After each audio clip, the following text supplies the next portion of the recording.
TV Madhya Pradesh Chhattisgarh देख रहे हैं आप। आपके साथ मैं हूं आसिफ शेख।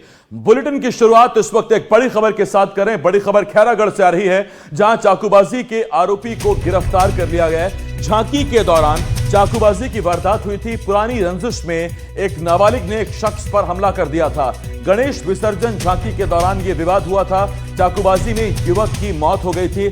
सीसीटीवी तस्वीरें भी इसकी सामने आई थी और तस्वीरें देखिए आप। और हैरानी की बात यह थी कि वहां पुलिस बल भी मौजूद था, लेकिन पुलिस बल के सामने ही ये इतनी बड़ी घटना हो गई थी। और आप देखिए कैसे इस झांकी में गणेश विसर्जन की झांकी थी। अनंत चतुर्दशी के दिन की ये तस्वीरें हैं और एक नाबालिग ने एक शख्स पर चाकू से वार कर दिया था। और आप देखिए काली टी शर्ट में एक नाबालिग था, उसने चाकू से वार किया और वहां से चलता बना। लेकिन देखिए आप, वहां पुलिसकर्मी भी मौजूद हैं, हाथ बांधे पुलिसकर्मी खड़े हुए हैं और मूक दर्शक बने रहे। उनके सामने ही एक नाबालिग एक शख्स को चाकू मारकर फरार हो गया था।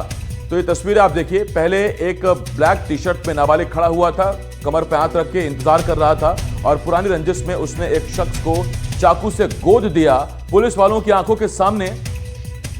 और अब बताया जा रहा है कि उस आरोपी को गिरफ्तार कर लिया गया है। सूर्यकांत मेरे सहयोगी इस वक्त इस बड़ी खबर पर हमारे साथ जुड़ रहे हैं।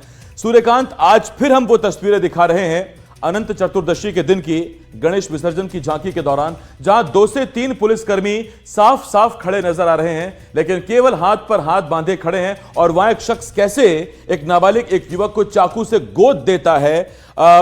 आरोपी गिरफ्तार हो गया है जी, निश्चित तौर पर नाबालिग को पुलिस ने गिरफ्तार कर लिया है। लेकिन बड़ी बात ये रही कि इस दौरान और कई पुलिस कर्मचारी वहां मौजूद रहे, लेकिन किसी ने भी इस पूरे घटना को रोकने का प्रयास नहीं किया। हालांकि इस पूरे मामले में जो खैरागढ़ गंडई जिले के पुलिस अधीक्षक हैं, उन्होंने 2 पुलिस कर्मियों को निलंबित किया है, जिनमें दोनों प्रधान आरक्षक हैं। इनकी निलंबन की कार्रवाई की गई है। लेकिन इस दौरान एक नाबालिग पुरानी रंजिश को लेकर एक युवक पर चाकू से ताबड़तोड़ वार कर देता है। सीसीटीवी फुटेज में ये साफ दिखाई दे रहा है। और इस घटना के बाद युवक की मौत हो जाती है, जिसके तुरंत बाद जो है नाबालिग को भी गिरफ्तार कर लिया जाता है। लेकिन कहीं ना कहीं ये सवाल खड़े होते हैं कि पुलिस की मौजूदगी में अगर इस तरीके से घटना होती है तो कहीं ना कहीं पुलिस की जो कार्य प्रणाली है उस पर सवालिया निशान देने। सूर्यकांत, आप हमारे साथ बने रहें। उस दिन क्या हुआ था, मामला क्या था, इससे जुड़ी एक रिपोर्ट हम अपने दर्शकों को दिखाते हैं, फिर मैं लौटूंगा आपके पास।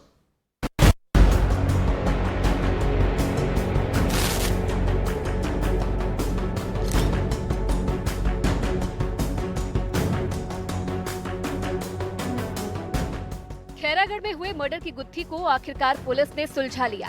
पुलिस ने इस मामले में एक नाबालिग आरोपी को गिरफ्तार किया है। जानकारी के मुताबिक आरोपी ने अपना जुर्म कबूल लिया है। उसके मुताबिक उसने दीपक यादव पर पुरानी रंजिश और व्यक्तिगत विवाद के चलते हमला किया था। जैसा आप लोग अवगत है कि 7 और 8 सितंबर की दरमियानी रात हमारे खैरागढ़ जिले में गणेश झांकी जुलूस और विसर्जन का जो प्रोसेशन चलता है, कारवां चलता है, उसकी गतिविधि होती है। तो जब ये गतिविधि चल रही थी तो 8 तारीख की सुबह 5 बजे जो दाऊ चौरा विसर्जन झांकी जो है, उसमें वहीं के जो लोकल लोग डांस वगैरह कर रहे थे, तो उसी पर वहीं पर एक चाकूबाजी की वारदात हुई, जिसमें जो दाऊ चौरा का व्यक्ति है दीपक यादव, उसको वहीं दाऊ चौरा का रहने वाले एक नाबालिग लड़के ने चाकू मार करके उसकी हत्या की वारदात को अंजाम दिया। घटनास्थल पर तो जो व्यक्ति दीपक यादव है वो गंभीर रूप से घायल हुआ था। फिर उसको वहीं के लोगों ने अस्पताल ले गए और वहां पर उसकी मृत्यु हुई। इस वारदात के बाद से पूरे खैरागढ़ शहर में चर्चा और गुस्सा बना हुआ था। आपको बता दें कि क्या हुआ था उस रात। 8 सितंबर को गणेश विसर्जन झांकी इतवारी बाजार से गुजरते हुए सुबह करीब 5 बजे सांस्कृतिक भवन के पास पहुंची। इस दौरान मोहल्ले का एक युवक दीपक यादव अपने साथियों के साथ नाच गाना कर रहा था। भीड़ में माहौल पूरी तरह से उत्सवमय था। तभी अचानक पहले से घात लगाए बैठे एक नाबालिग युवक ने दीपक पर ताबड़तोड़ चाकू से हमला कर दिया। चश्मदीदों के मुताबिक हमले के बाद दीपक लहूलुहान होकर वहीं गिर पड़ा, जबकि आरोपी भीड़ का फायदा उठाकर मौके से फरार हो गया। आनन फानन में राहगीरों और आसपास के लोगों ने दीपक को सिविल अस्पताल पहुंचाया, जहां इलाज के दौरान उसकी मौत हो गई। घटना का सीसीटीवी वीडियो सोशल मीडिया पर वायरल होने के बाद पुलिस की कार्यशैली और सुरक्षा व्यवस्था पर सवाल उठने लगे। तस्वीरों में साफ देखा जा सकता है कि घटना के वक्त मौके पर पुलिसकर्मी मौजूद थे, लेकिन उन्होंने कोई कार्रवाई नहीं की। वो सिर्फ मूक दर्शक बनकर खड़े रहे, जबकि चाकूबाजी खुलेआम हो रही थी। जैसी हमारी जानकारी में ये बात आई, हमारे द्वारा त्वरित रूप से आपात पंजीबद्ध किया गया अंडर सेक्शन 1031 जो कि एक मर्डर की धारा है, और काफ़ी प्रयास के बाद हमारे द्वारा जो विधि संगत बालक है, नाबालिग जो बालक है आरोपी, उसको हमारे परीक्षा में लेकर के उसको आगे की प्रक्रिया के अनुसार बयाननामे में पेश किया जाएगा और बयाननामे के आदेशानुसार आगे कार्रवाई की जाएगी। और इसमें जल्द ही विवेचना कार्य पूर्ण कर हमारे द्वारा माननीय न्यायालय में चालान को प्रस्तुत किया जाएगा।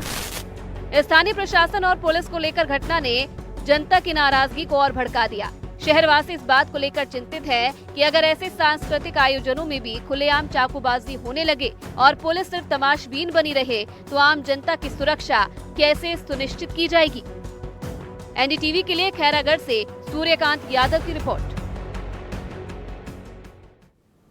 सूर्यकांत मेरे सहयोगी इस वक्त खैरागढ़ से हमारे साथ जुड़े हुए हैं। सूर्यकांत, फिर वही सवाल है कि इस तरह के सांस्कृतिक आयोजनों में जो पुलिस वालों की ड्यूटी लगाई जाती है वो क्या झांकी देखने के लगाई जाती है? जी, निश्चित तौर पर कहीं न कहीं ये बड़ी एक लापरवाही है, क्योंकि कई पुलिसकर्मी वहां मौजूद थे इस घटना के दौरान, और जो नाबालिग युवक है वो चाकू लेके वहां रहता है और अचानक चाकू निकाल कर जो मृतक युवक है दीपक यादव उस पर जो है ताबड़तोड़ वार कर देता है। लेकिन इस दौरान पुलिसकर्मी देखते रह जाते हैं। अगर कोशिश की जाती तो निश्चित तौर पर इस पूरे घटनाक्रम को रोका जा सकता था। तो कहीं न कहीं गंभीर ये सवाल है कि पुलिस प्रशासन की मुस्तैदी कहीं न कहीं जो है नाकाम रही है कि इस घटना को जो है पूरी तरीके से नाबालिग ने अंजाम दिया। तो कहीं न कहीं इस तरीके के जो कार्यक्रम होते हैं, चाहे वो गणेश विसर्जन झांकी हो या अन्य त्योहार में जो झांकियां निकलती हैं, उसमें अगर इस तरीके की घटना होती है तो कहीं न कहीं जो वार्डवासी हैं, क्षेत्रवासी हैं, उनमें जो आक्रोश रहता है पुलिस प्रशासन के खिलाफ। लेकिन इस पूरे घटना के बाद पुलिस अधीक्षक ने दो जो प्रधान आरक्षक है पुलिस के, उनको निलंबित कर दिया है और पूरे मामले में जांच टीम भी गठित की गई है और इस मामले की जांच पुलिस के द्वारा की जा रही है कि आखिर उस दौरान कौन कौन पुलिस कर्मचारी या अधिकारी वहां मौजूद थे और किस तरीके से पूरी घटना घटी है। सूर्यकांत, क्या किस तरह की रंजिश थी, क्या क्यों गुस्सा था ये नाबालिग जिसने इस शख्स की जान ले ली, कुछ मालूम चला? जी, अभी तक जो प्राथमिक बात सामने आई है उसमें आपसी विवाद ही जो है सामने आ रहा है। जो मृतक है और जो नाबालिग है उनके बीच किसी बात को लेकर आपसी विवाद चल रहा था, पुरानी रंजिश थी और छोटी मोटी लड़ाई झगड़े जो है होते रहते थे। उसके बाद झांकी के दिन ये जो लड़ाई झगड़ा है, पुरानी रंजिश है, उसको लेकर नाबालिग ने जो है युवक पर हमला कर दिया और चाकू से वार कर दिया, जिससे उसकी मौत हो गई। बहुत शुक्रिया सूर्यकांत इस तमाम जानकारी के लिए। सूर्यकांत मेरे सहयोगी इस वक्त खैरागढ़ से इस बड़ी खबर पर हमारे साथ जुड़े हुए थे।